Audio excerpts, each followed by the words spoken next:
Baru-baru ni ada seseorang bertanya dalam komen, anggaran kalau 100 juta view, berapa boleh dapat? Terima kasihlah kepada Tarmizi Sam. Dan soalan ni memang bagus. Jadi nak tahu jawapan dia?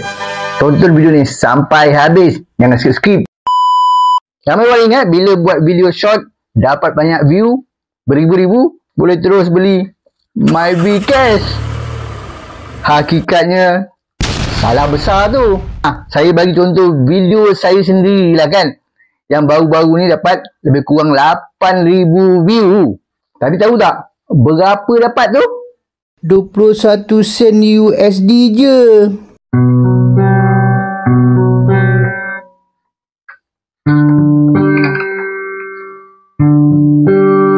Kenapa jadi macam tu? Sikit sangat. Sebab YouTube Short ni video dia tak kira semua view tu sama. Ada dua jenis view. Satu, view biasa. Kalau orang tengok 2 saat pun dikira jugalah apa jumlah view tu, tapi tak bagi duit. Kedua adalah engage view. Ni orang tengok lebih daripada 5 ke hingga 10 saat. Atau like, komen, share. Yang tu ada dah sikit duit. YouTube pula bayar berdasarkan engage view tu je.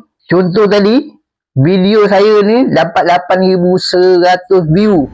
Tapi sebenarnya engage view hanya 5,200. Dan RPM 0.04 USD per 1,000 view.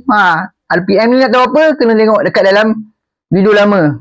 Ada cerita. YouTube pun bagilah 0.21 USD. Mr. Beast pernah dapat $4,500 untuk video shortnya yang berjumlah 100 juta view.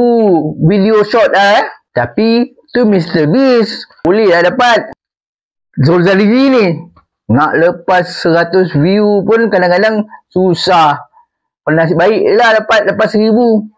Kalau dapat 10,000 tu alhamdulillah. Jadi kepada Tarmizi kalau 10 juta view kena kali dengan berapa RPM. Kalau macam saya tadi 0.04.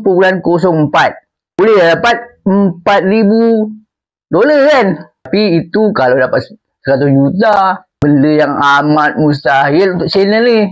Walaupun video short. Macam mana? Rasa membantu tak jawapan tadi? Kalau rasa membantu, bolehlah like, share dan komen. Kalau tak membantu, jangan pula unsubscribe. Saya ni nak cari semangat buat konten. Cukuplah sekali ni. Saya Zulzalizi.